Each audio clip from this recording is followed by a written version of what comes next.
Hello everyone, welcome back to Crafts by the Bow. Last week I was making cards using the first Frost set, and I made this little congratulations card and I made this wishing you all the best card, which I want to use as a get well card for someone. And then on Wednesday I started to make 3D projects to go with the cards, because I wanted to have little boxes and bags to go with them so that I could put a gift in. And this is the little box that I made to go with this congratulations card. And today I'm making a bag to go with this card. And so that it all matches, I'm going to use the same colour flowers because I had some of those left over. I'm going to use the same leaf, and I'm going to use this same DSP for the bag itself. So let me just move those out of the way and get my trimmer ready to make the bag. And I'm just going to check that you can see all of the trimmer and the scorer in the frame. There we are. Then you can see which sizings I'm using. There we go. Now, the bag only takes one sheet of 12 by 12 and it has a little flap on it. And the finished bag is 8 by 4.5, I think it is. And then it's just got a narrow side of 1 1/4. But this is the piece we need. And I'd already started to score this and make the video. And then somebody rang the doorbell. So I had to go and answer the doorbell. So this is already started to be scored, but I will show you again. So I lined up my paper so that the pattern on the front was the way that I wanted it to look on the whole of the bag. It hasn't got too much of a pattern on it, but I know some of the papers you don't want to have the flowers on the side or, you know, upside down or anything. So I've just made mine so that I've got the pattern running top to bottom. Okay, and then we're going to put this into the trimmer to do our scoring. And our first score is at 1 inch. So we're just going to go down and score at 1 inch. Then we're going to move across, and the next score line is at 5 3/4 inches. You can see I'm not pushing on these because I have actually scored this. Our next line is at 7. And our last one is at 11.5. And it gives you just a teeny weeny little strip at this right hand side, just a 1/2 inch strip. And that's the one that we use to attach the bag sides together. Okay. Then we're going to turn the paper round, and I always turn to the right hand side, and we're going to make a score line at 1 1/4. This is where I got up to when the doorbell rang. So I'm hoping it doesn't happen again. Okay, so we're going to score at 1 1/4, and then we're going to score again at 9 1/4. And this is what will make the flap on the bag. Okay, I'm going to pop my trimmer down because we don't need that again right now. And I'm hoping that this paper, isn't it beautiful on the back? But I'm hoping you can see where the score lines are. And I just need my big scissors because I'm going to cut as well.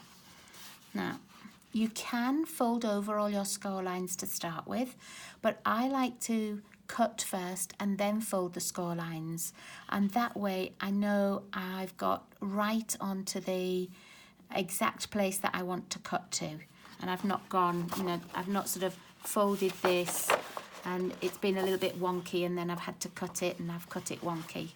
So I'm just cutting first, but you can score first if you prefer. Now we're going to cut some pieces off here. And I've got my skinny little piece. I will just fold it a little bit so you can see. I've got my skinny little piece at the right hand side, and that's where we're going to do all the attaching. And I'm going to cut the top skinny piece and the bottom skinny piece right out. So with my scissors, I'm starting at the bottom and where the score line is. I think you can see it that way. It's probably easier to see on the other side, but I don't want to confuse everybody. Okay, so we're just going to cut out to the first horizontal line, and then we're going to do the same again, but I'm slightly going to taper it. So I've just got a little piece that when it's folded over, you won't see that edge. Okay, and then I'm going to do the same at this top right. I'm going to taper just a tiny bit, and then I'm going to cut this long skinny piece off. And I find that long bladed scissors are easier for this because you don't have to snip quite so much. With the small scissors, because the blade's not so long, you have to sort of open and close the scissors and snip more times. And for me, that's more times to get it wonky. Okay, so I'm going to put it back how it was.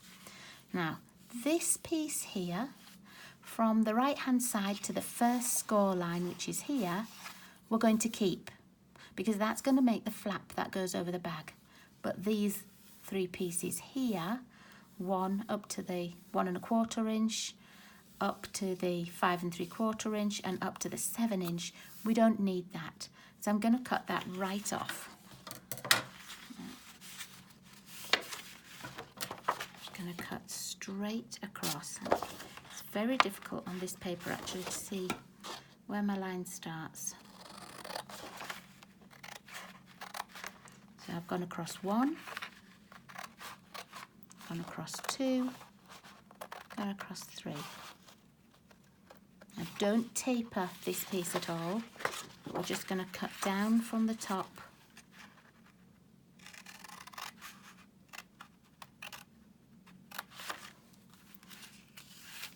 And you can see I haven't quite got that in a straight line, so I'm just going to cut that little bit again.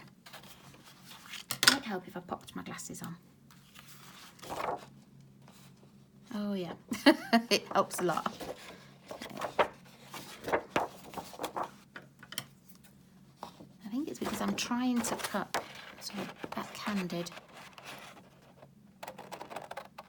That's easier. There we go. Take that little piece off. I think that's just a little bit dinted there, so I'm just going to cut across there, and then I can get that at that little piece. There we go. If it's not quite straight, when we put the bag together, I'll be able to go over it again. Okay, so this is the piece that's going to form our flap, and that's the piece I'm going to fold first. I do love this side, but because I'd chosen the other pattern, or the other side of it, for my bag, I didn't want to change the pattern. So I'm sad not to be using that piece. Okay, so we're just going to go over all the score lines. Just fold your bag inwards. And I'm folding all my score lines in, sort of into the centre.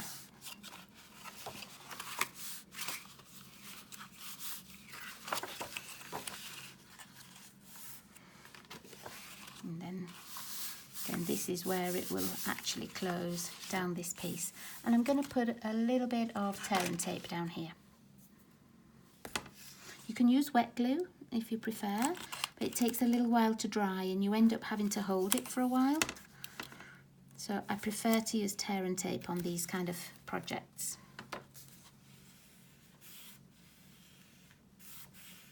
Okay, let's take the backing off. And I'm going to put it this way so that you can see. You should be able to just fold the whole bag over, and it lines up on there. Okay, and that becomes the back of the bag, and just that's the only place where there's any tape to be seen, so people can't really tell where you've gone and where you've glued. Okay, now let's do the bottom. Oh, look, I didn't cut these little pieces. See, I was so busy trying to get the other side right. So you need to cut up on these as well.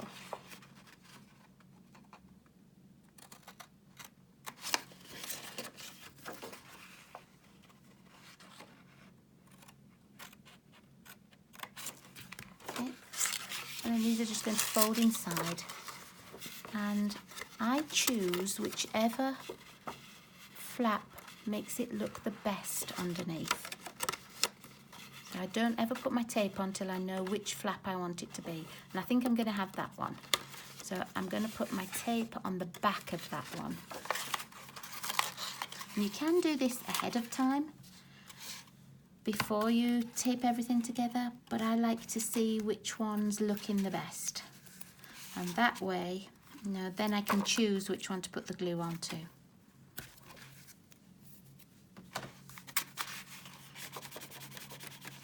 I've seen some people when they make bags, they'll fold one large one in, and then the two small ones, and then the one on the top. And that gives you a little bit more stability underneath sometimes. But because it's only a small bag and there's nothing heavy going in it, I'm not too worried. If there was something heavy going in it, what I have done before as well, let me close this up and then I'll show you, is I've cut a little piece of card, like a matching card, this size, and just dropped it right in through the bag so that it's on the bottom, and that gives you a little bit more stability underneath too. Okay, now what I'm going to do is try and pinch these sides in a little bit so that it's almost like a gusset in the bag, and I want these two edges sort of to match up. So if you try and fold those and hold them, and then you can just gently pinch down the sides, and then it gives you that little gusseted side. So I'll do it on the other side. These are the two edges. I'm just going to move it a little bit. These are the two edges that we want to go together. So hold those and then just run your finger down that channel that it's making and squash them down. There, just like that. So you can see it's making quite a good size bag. And this flap is going to go over the top. And I like the flap to go like that.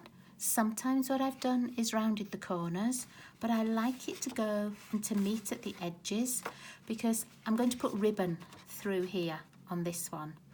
And so I don't need anything fancy on there, but I will show you what it's like with the corners rounded. If I get my corner rounder out. I always use mine upside down, as you know.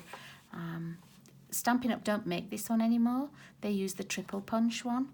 But for this, most people had it so that it lined it up on the corners. But I always used to use mine upside down so that I could see in there exactly where that corner was. So let me use it properly. Yay! But I liked it that way as well. I'm going to do this one. I'm going to be a rebel. Have it upside down. There we go. But the new triple punch gives you a corner rounder. And that's one of the old ones there. Okay. Now, I want to make two holes here for my ribbon. And I don't want it to be too near the top. So what I'm going to do is I'm going to find my ruler. And let me see. I'm not using my Stampin' Up! Punch because I don't have the punch that's the larger circle. I used the smaller punch last week on Wednesday, and it was just perfect, but I didn't think that my ribbon would fit through that small hole this time, so I'm using this instead. And I'm going to make one hole. Oh, didn't punch all the way through.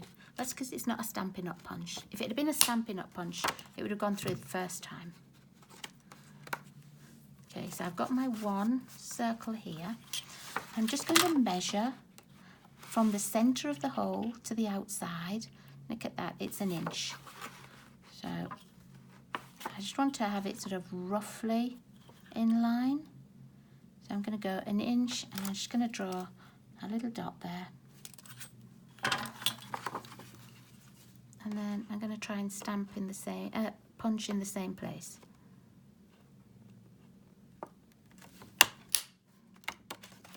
That one doesn't look particularly round, does it? Let's just try that hole again.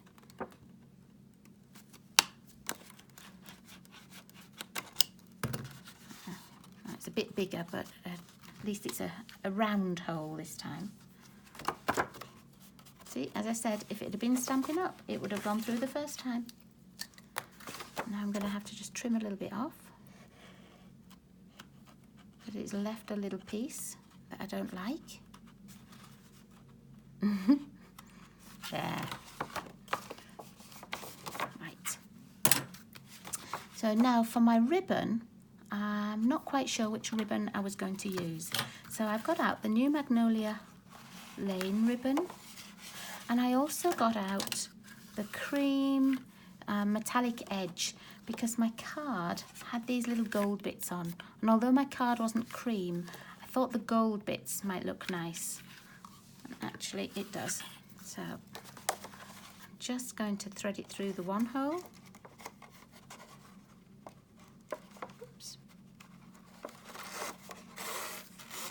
Through the back and then through this hole.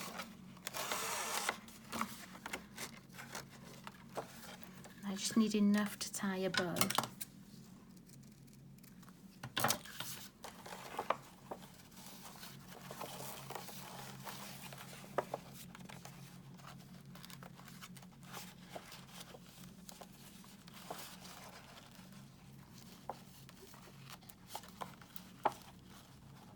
Oh, I think this bow's going to be upside down. It is. I'm going to turn the bag round. It's obviously an upside down bow day.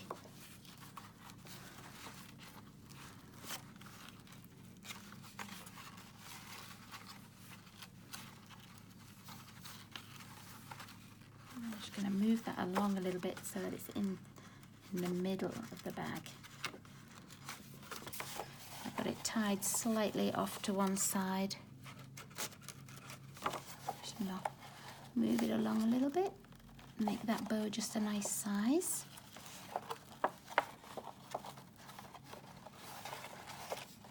Doesn't want to lay flat at all, that bow, does it?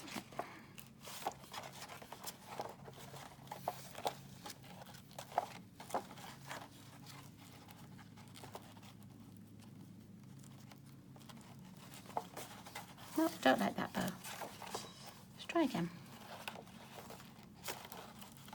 Still going to be an upside down day.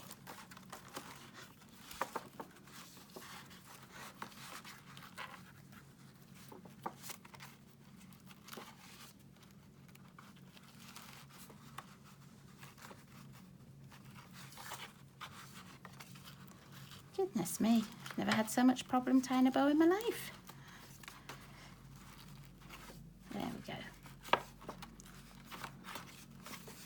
Well, I don't know what that was about. Okay, let's just trim the ends a little bit. Still a bit wider than I want. Okay. It wasn't a bad job of making it in the middle, but just was a difficult bow to tie. Let's see, let's make this about the same length. There we go. Oh, maybe I'd like that the other way.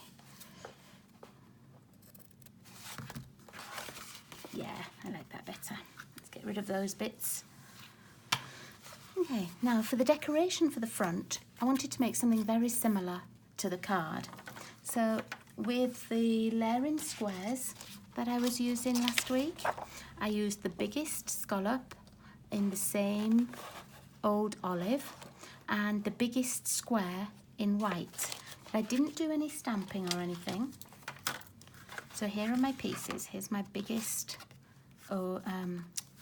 scalloped square and my biggest square, and I'm just going to attach those together.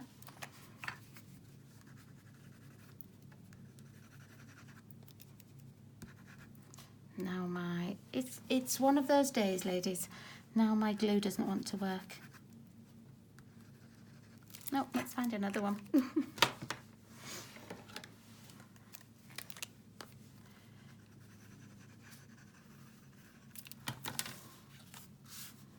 I wasn't meant to make a video today, was I? You will only see a little bit of the scallop sort of showing. You won't see much of it at all. Okay, and then here I've got my flowers the same. I need 3 and I need that same leaf. So I'm just going to pop the leaf on here. I will glue this one on. But I'm going to put some of the flowers on with dimensionals. And because I'm not having any writing on, I don't have to be right on the edge with this one.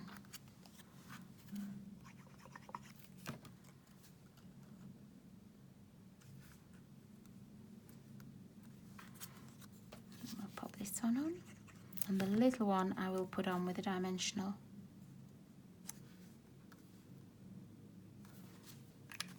I'll just get my dimensionals out.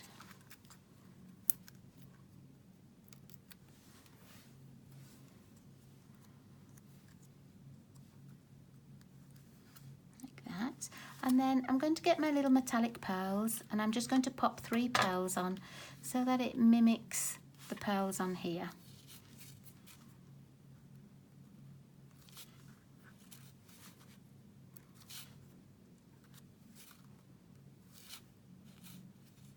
There we are. And then I'm going to attach it to the bag and I'm going to put it on with dimensionals too. Just pop one in each corner. And I'm going to pop one in the middle on this one as well. I'm not putting them sort of in between. I'm just going to pop one in the middle.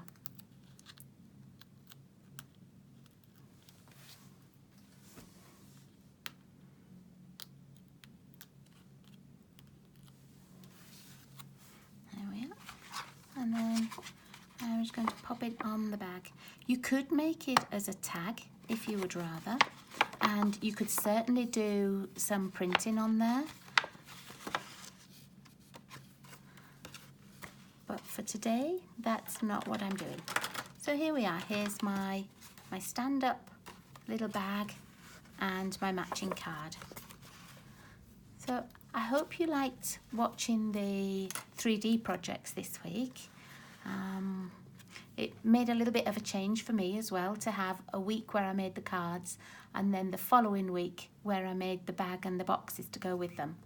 So I really enjoyed that and I hope you enjoyed watching. Thanks ever so much for everybody for watching and I'll see you all again very soon. Bye.